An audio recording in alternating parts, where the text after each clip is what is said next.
Her father, Aubrey Wallace Gow, raised me. I was born in Penrith in 1969, and I was always aware of the connection to William Gow. I was always aware of the connection to what I guess would be the expansion of the colony of New South Wales to the Windsor district, from Parramatta being the first seat. So I had that idea growing up, and you know, I mentioned I had the pleasure a few years ago before he died to interview the king of television, Bert Newton. And if you've ever met anyone of importance, I've met a couple of minor royals, but before you go and meet them, they have all their minders or whatever, and they tell you what to say, how to act, all that sort of stuff. And it was the same when I met Bert Newton, and I interviewed him at the Shrine of Remembrance, which is a National War Memorial in Victoria, which I had the pleasure of working there for 5 years. So I was familiar with the building and that, but I remember it was early hours of it was 6 o'clock in the morning. I got there, the minders are there, and I thought, oh, what am I going to do? This is a bit nerve-wracking. You've got to be in front of the camera, but also you're meeting this guy and it's all imposing, and I thought, oh, panicked. And then I was in my tweed, I like tweed if you hadn't noticed, I was in my tweed jacket, and there was Bert Newton, completely bald as a badger, big tall man, imposing man, and then I said to him, I said, Bert, I said, you knew David Niven, and David Niven knew Errol Flynn, and meeting you was as close as I'm going to get. And with that he burst out laughter, and it was all roses from there on. But with that in mind, David Niven, if you're aware of David Niven, the actor, he had a book, The Moon is a Balloon. Yeah. And that is my story, in fact. If you dream it, you want it, you become it, and that's what happened to me. So, in the introduction, I was always aware we went out to schoolhouse. I hadn't been out there for, I'd say, the best part of 30 years. And when we were young, when I was a young child growing up, there was a historian, not Arthur Street in the paper, but Arthur Street his name was, and we would go on these history excursions all over the Blue Mountains and Penrith and out to Windsor and all that. And I grew up, I guess, in that shadow. But I also grew up with this idea. Of course, Ian has his own thoughts on this, but I also grew up with this idea that I was a descendant of Neil Gow and all this Scottish stuff. Absolutely. Right? Yeah. Right. So, and how does this? So the importance of this understanding of where you sit in the big wide world, I guess, especially when you're younger and have an impression on you. I always thought I had this Scottish connection. And I mean, it turns out I'm probably not even Scots at all. I don't have any connection at all. But it shapes your life. And I'm wearing my battalion tie, which I come to. I'm wearing the lapel pin of the Gow clan, touched on a cat fodder glove. And I grew up with that shield in the doorway when you walked in Aubrey's house in Memorial Avenue in Penrith. The memorial was there to the crossing of the Blue Mountains, all that. And I thought when we'd go out to the showgrounds and there'd be all the Scottish and the caber tossing and all this sort of business. And I grew up with that. So as I got older, I always had that connection. And I joined the Army Reserve in New South Wales, but I'll get to how I get to Melbourne in a moment. But when I moved down there, I seeked out a particular unit which had connections to there's these affiliated army units all around, every state had it, and I joined the Victorian Scottish Regiments. And in back in the day, you had to either have your father you had to either be born in Scotland, or your father had to be Scottish. Obviously, that's changed now. You have to all walks of life. But I was connected to it because I had this notion that somehow, in the back of our mind, we're Scottish. The Gows are Scots, right? Yes. Right? And I mean, Gow is a Scottish name. So, fast forward some years in 2012. I got married in Ireland in my kilt. And my best man, who is also from this district, in fact, if you ever remember a country practice, the pub in there, I can't remember the name of it now, but the pub that was shown in there, the guy that was the first publican there was Daniel Smallwood. And so my best man, Greg Smallwood, he was connected, and we didn't know each other until we lived on the North Coast together. Potted history, but here we are in Ireland in our kilts, getting married. With all these, and I had one English friend, a couple of Australian, the rest were all Irish. And someone remarked, we had all the Scottish customs, the pipe with a regimental march. I went down the aisle, we had the quaish drinking, and someone remarked, this is the strangest Scottish-Irish wedding I've ever been to. Like, why was that so? And it was so because I guess if you rewind, back to growing up in the 80s, 90s, I had this idea of this this Scottish connection. And so what the message I try and get across to everyone in this room here, doesn't actually matter. It's inconsequential really on whether or not we are related to a Scot or to Neil Gow, because if you have identity, shared identity, and that's part of you. It was instilled in me as a young guy growing up with my grandfather, and I guess you become it. So I guess from a historic point of view, if you're in touch with, at least in part, your ancestry and your identity, it helps shape your life. And just back to the sentiment that I had of David Niven and the moon as a balloon, well, one day I just decided that, well, I wanted to dedicate myself to history. And growing up as a kid, I was acutely aware of all the branches. In fact, just quickly, it has a crossover.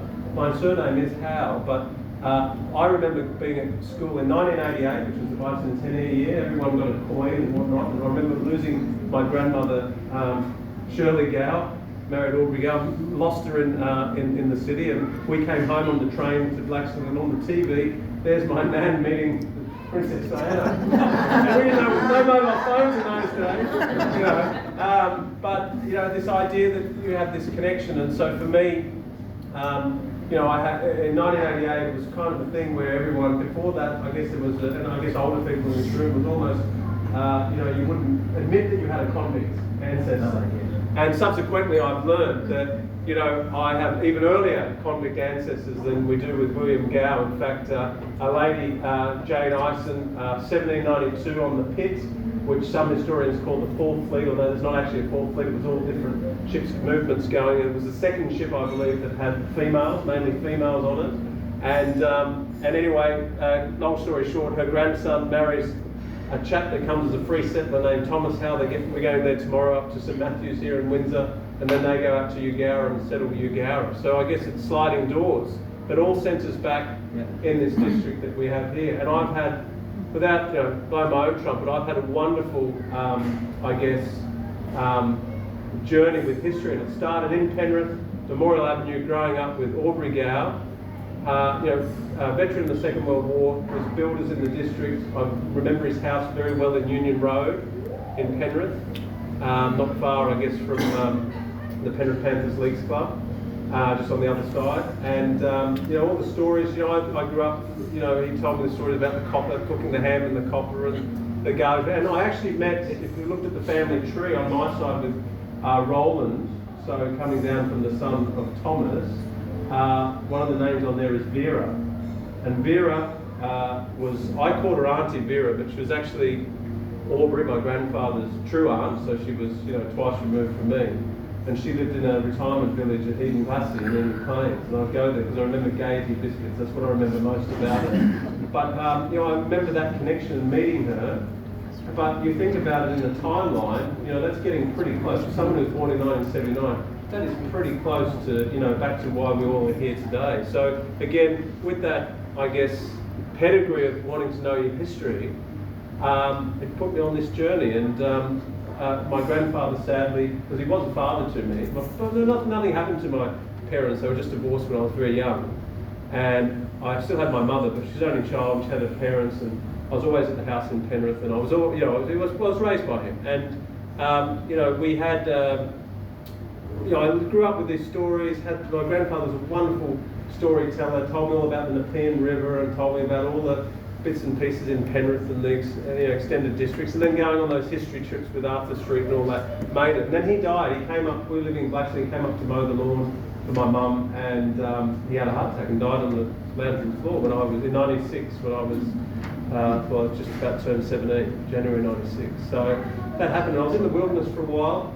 Not this girl, but I met another girl, and I went down to Wollongong, or to Corrigal near Wollongong, and I had a mobile phone store, and there was a chap across the road that had the RSL named Phil Dobbs, and he was obviously of my grandfather's generation, and I went and walked the Kokoda Track just with my best mate, had a good time, I had a hard time, didn't learn much about the history. Obviously I was interested in history, and particularly military history, and I came back and the local paper had done an interview on me, and I was very fortunate to go back to Papua New Guinea the following year, with a guy named Rusty Priest. And Rusty Priest, some of you may have heard of him, he was the state president. He was like the Bruce Ruxton, the New South Wales Bruce Ruxton.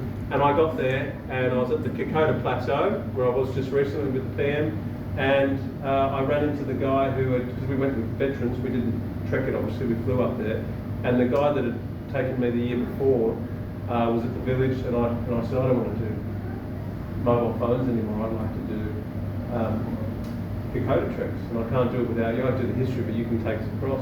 And that's 20 years ago we started that journey, and subsequently I've had some amazing opportunities that have opened up to me, like moving to Melbourne, meeting my now wife.